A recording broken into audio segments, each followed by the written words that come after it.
Pilipino ba? Oo, Pilipino po. Ba't tanggal? Napakalamig, ba't mo tinanggal yung ano mo? Yung... Magme-medyas sana ako eh.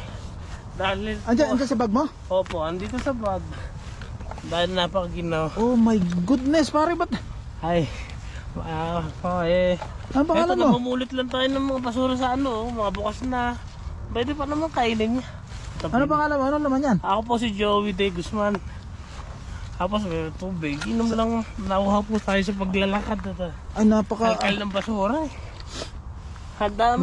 Nakapagbasura ka na? Ay, opo, ito. Nagbenta ka na? Ano yan? Hindi pa po. Kalakal pala. Ito peanut butter na iyon. Boss na pero... Eh parang may Pwede pong amag gamitin. naman eh. Popcorn.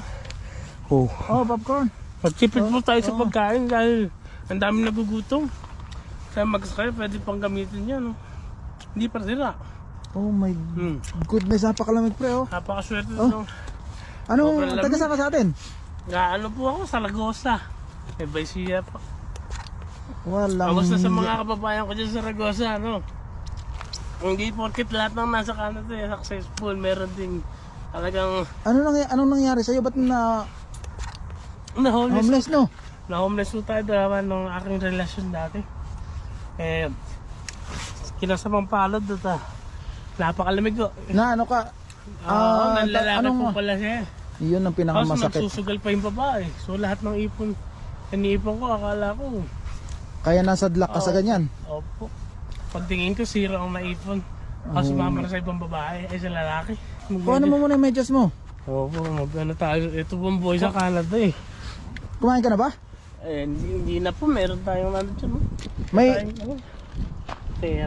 May ano ka, may pamilya ka sa Pilipinas? Ano po yung mga tiyuhin ko sa Angeles? Pampanga. Oh, dito sa Ay, wala po sa Calgary. Saan ka nung galing ka sa Pilipinas? Ilang taon ka na rito? 17 years na. 17 years ka na tapos Talagang pag minalas kahit gano'n tagal. ilang taon ka na homeless? Mag-medyas ka muna at ang lamig, napakalamig, kita mo yung paligid natin oh. Ano na po tayo, mga 6 months ng homeless. Okay lang naka-record ha? Sige po, mag-record ta para mag-inspire tayo ng mga tao dyan. Pero tignan nyo ako. Ay anong year ka nagpunta rito? Tumuloy po tayo ng 2000, not mistaken 2005 or 2006. Oh, saan ka bumagsak simula nung dumating ka sa Pilipinas? Ang lugar dito sa Canada? Ano lang po, Calgary talaga lang. Sa Calgary talaga? Opo. Tapos yung asawa mo, nakasama mo pa rito? Nakasama ko rin po siya.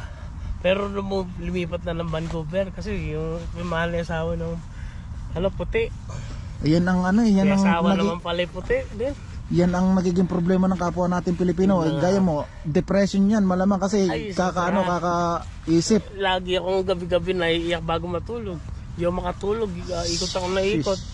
Gusto ko na magpakamatay minsan eh. Ay huwag mong huwag mong... Buti wala kami naging anak. Iisipin yun. Ay wala kayong anak, hindi kayo nag-anak.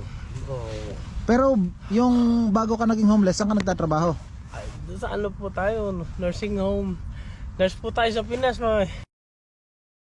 Pag talaga yung malas dumating kahit titibagin ang matitibay ng mga Kaya nga hindi walang matibay na lalaki pagka yung mahal na mahal mo yung asawa mo, yung mo walang matibay diyan. Opo. Basta puso ang pinag-usapan, walang matibay na lalaki diyan. May plano ka ba na lumabas sa lugar na ito? May ang pangarap ko po makalabas na sana ako by February kung matuloy ang student loan. Okay, yung maganda yun, maganda. Tapos mag-attend ako mag-counseling ako sa mga depression na mga tao na transition to homeless ba. Kaya huwag ko tayo magpatalo sa problema. Kaya lang sa akin wala. Nagdire-diretso ko sa sa bottom. Kaya nga hindi mo na rin naisip yung tamang way, di ba? Hindi na rin. Yung magulang ko hindi nga alam homeless ang anak niya rito. Ayun, nandun sila sa napakasakit. Vancouver. Hindi ko rin masabi kasi problema ko na ito eh.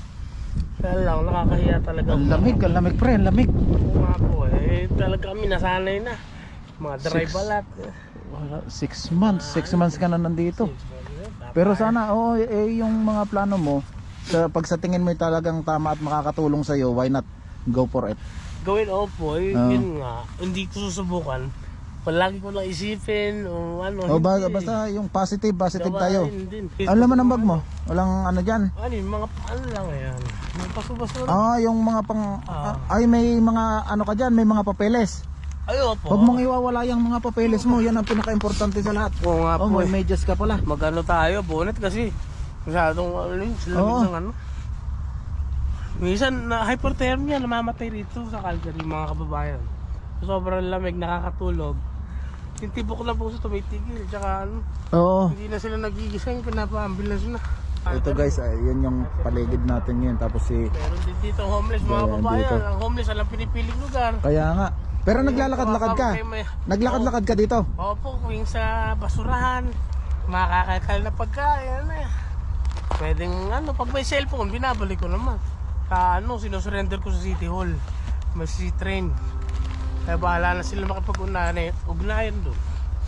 Oo. Kaya ako po maagat gabi, napaka-isip ng isip, iyak. Dito, iyak doon, malamig pa ang panahon. Kaya ibang bansa ka pa. Lalo sa Pinas, okay na eh. Oo. Banyagang bansa ka, Oo. maging homeless na ka pa. Tara, kain muna tayo ano? Ayun, Kain muna tayo ng mainit-init para mabawasan yung ano, yung may prangkaso pa matindi, tayo. lamig na lamig ka, kaya namimilipit ka. Nga po, kanina po. Ay. Kaya dalawa na ganyan eh.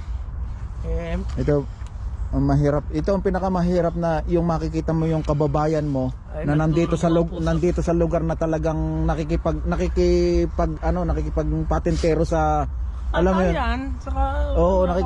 Parang ganon. Wala kasi Kasi napakalamig. sa gabi. Napakalamig, hindi ka sigurado kung anong bukas meron ka. Totoo po yan. Katunayan po yun dito. Sa Pinas, kalaban mo lang, hirap eh. Dito, lamig. Kaya nga, lamig ako.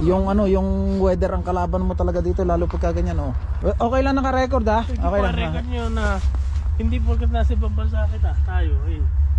Hindi na tayo Ano yan, pinulot mo? Itapon mo na yan, da. Sigarilyo, mamulot tayo na. Itapon mo na yan, ay sus. Tara. Pambili. Yan guys, kakain muna tayo. Ayun po muna tayo mga Para mabawasan naman yung sobrang lamig ng nararamdaman natin. Opo, Yun. Sige, kakain tayo. Salamat. Okay.